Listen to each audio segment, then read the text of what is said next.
The feds got the affidavits from TD Jakes. P. Diddy going to jail now. They found the toxins inside of Kim Porter drink right before P. Diddy left. And then when he came back, he saw all the police in front of the house. And once the feds went in there, her toxicology report came back to it was faulty playing the game. This is why this happened to her.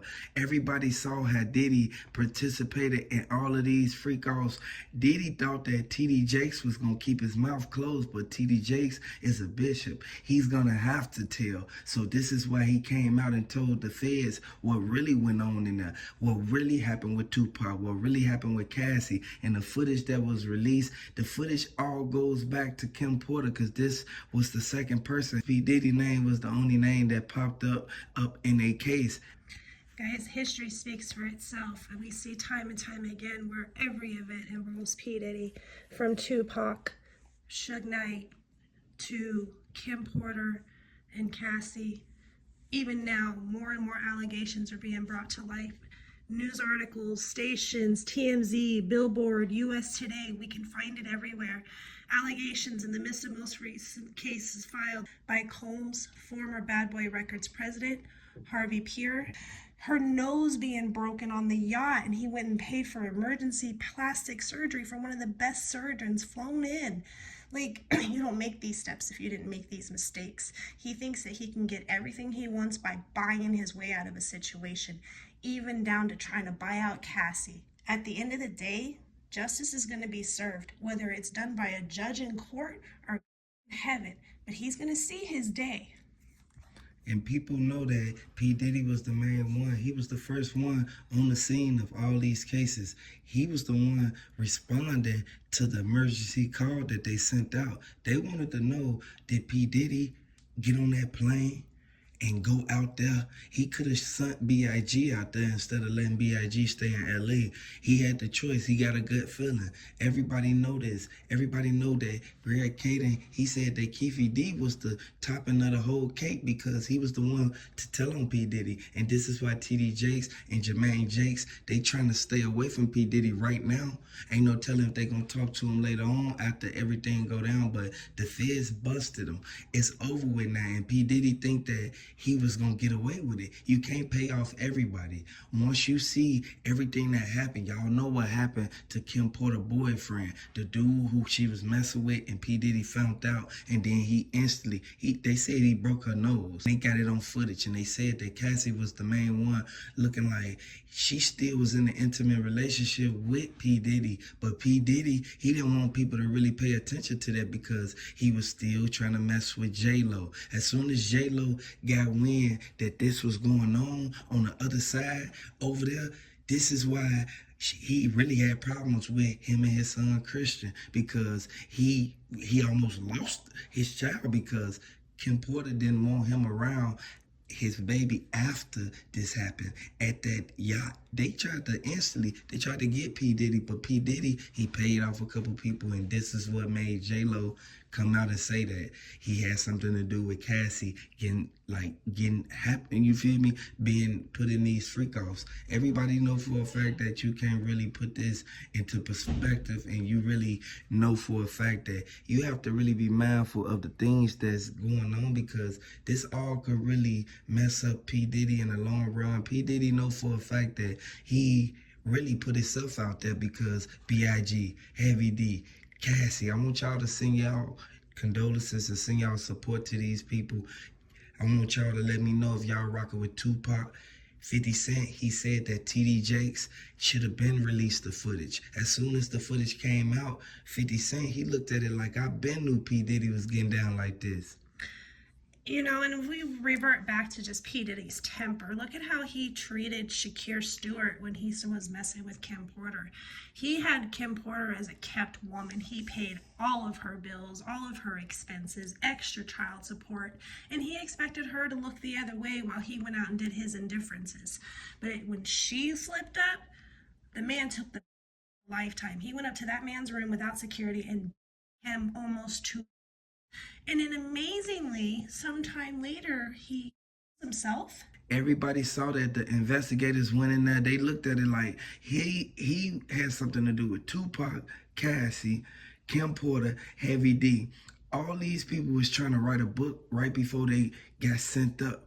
Everybody thought that Kim Porter was the main one who gonna put out the information that Cat Williams put out, but really she didn't. She sat back and put it in a book, and she told the author to go ahead and put it out there. Right before she got done with the book, this is where P. Diddy stepped in, and he basically stopped all emotion from that happening. And this is what happened to Heavy D. Greg Caden said that he been investigating P. Diddy ever since he got on the case with Tupac. Everybody know that Tupac went to the Mike Tyson fight for one reason, because he knew that none of the people he in tour with was going to be there. And he knew for a fact that Suge Knight had his back, and Suge Knight had a club in Las Vegas. Greg Caden went all the way from LA all the way to Las Vegas just to solve this case. Tupac, Biggie, Heavy D, Kim Porter, Cassie, and the list goes on. P. Diddy had something to do with all of it. And everybody sat back and thought that the witness wasn't going to come out quick enough. But 30 years later, it's all coming to the fans. What's done in the dark may come to the light. It goes on and on. There's story after story that line up from Kim Porter's. Like, they can, in 2003, when she was 17, a separate case all over that alleged incident was filed against Pierre and Bad Boy, alleging sexual assault. And now he's released a book that's a tell-all, and this tell-all has landed him where? The rest of his life locked up. Period. There is no statute of limitation on murder. I want y'all to throw the 222s down in the comment section. Let me know if you're a fan of Cassie. Let me know if you're a fan of Tupac. Let me know if you rocking with Kim Porter, because these are the main people who basically, they knew what happened to Heavy D. They knew P. Diddy had his hands tied up into that. The Fed's not playing no games, and what the investigators have said, the investigators is stating, the investigators, they feel that this was casualties to what happened inside of those mansions, because as soon as P. Diddy leave his house, the feds jumped right on him. As soon as he walked outside the house, the feds was already surveillancing him for almost 30 years. As soon as Keefe D gave him up 2 years ago on them live interviews, it led everybody to really look at it like, hold on, we didn't know P. Diddy was going out here doing this. We didn't know P. Diddy had something to do with what happened with Tupac and Biggie. Heavy D didn't deserve to go out like that. Throw them 222s down in the comment section. Let me know if you're a fan of Tupac, because TD Jake's son, Jermaine Jakes, he feel that Young Miami shouldn't have got herself into this situation, because she saw the previous women and how they basically, they downfall was, it hit rock bottom as soon as P. Diddy got done with him. P. Diddy wanted TD Jake's son, Jermaine Jakes, to be in the same room as Young Miami, and Young Miami wasn't having it, because all she want to do is make her money. And a lot of people feel that P. Diddy, he control all of them because he got them NDAs and they can't do nothing. Absolutely. My curiosity is, will he go down alone or truly disclose all the people involved? Investigators don't need much to go raid P. Diddy and dig up the evidence of payment for a contracted murder. This is also why I think he hurried to settle with Cassie, because she could flip on him as well, seriously putting an end to his terror. The night of the Mike Tyson fight became the golden opportunity, especially after the confrontation Tupac had with Keefe D's nephew, Orlando, regarding Orlando allegedly is trying to snatch a chain. These series of events just build and build, and at the end of the day, it's all going to come to light.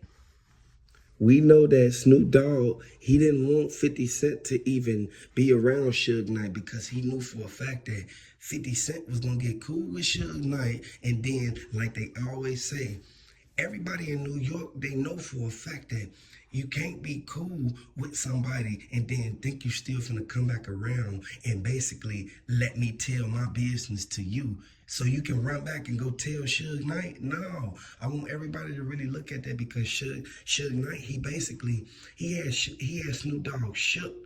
But Snoop Dogg already said that he had nothing against Suge Knight. Only reason he slept with the fork and the butter knife is because he was on the jet and he couldn't leave out of no room, because they was right there on the plane. He couldn't leave, do nothing. Everybody know that Greg Caden, he saw every single interview. He dissected it. He came all the way from LA, all the way, drove far, all the way to Las Vegas just to get Keefe D. Keefe D brought this upon himself. It should have never went out like that. because Greg Caden, he was recording them. He knew for a fact that it was some faulty play in this game, and I don't blame him because Tupac or Biggie, Kim Porter, nobody should have went out like that. Well, you gotta also look at the buildup in the streets. There's already been a buildup between these two groups, shootouts, crossing turf, setting each other up, breaking into cars, blowing up cars. The storyline goes on forever. This builds a momentum for how they're gonna react to, hey, here's $1 million price tag, go take out so-and-so. At the end of the day, they're going to fight for what they believe is theirs, but in the meantime, they're destroying millions and millions of lives and circling right back to the women that are in their lives. Your woman is supposed to be your peace and your safe zone, but you're supposed to be hers as well. So how does a woman feel safe when she knows she's going to get thrown against a wall because she doesn't want to perform a freak off? P. Diddy, he said that Jermaine Jakes, he was only a person who was hosting the freak offs. He wasn't the one recording. They said that Jamie Foxx was recording all of the parties. Then Jamie Foxx tried to release the footage. As soon as Jamie Foxx released the footage, that's when P. Diddy instantly told him, like, man, I had you to sign an NDA to come up in this party, so there's no way you even putting my footage out there as if it's, like, regardless if you recorded it or not, you don't put that out there, man. You gonna mess up everything I got going on. This is why I say the Fed's not gonna really play no games. They have a 99% conviction rate, and anybody who think they're gonna get away with something like that, they living in a life of confusion, because at the end of the day, we know for a fact that Snoop Dogg knew that Tupac was basically going out there and setting himself up by going to that fight. He already told him, like, I'm finna go back to LA. This is why Snoop Dogg wasn't around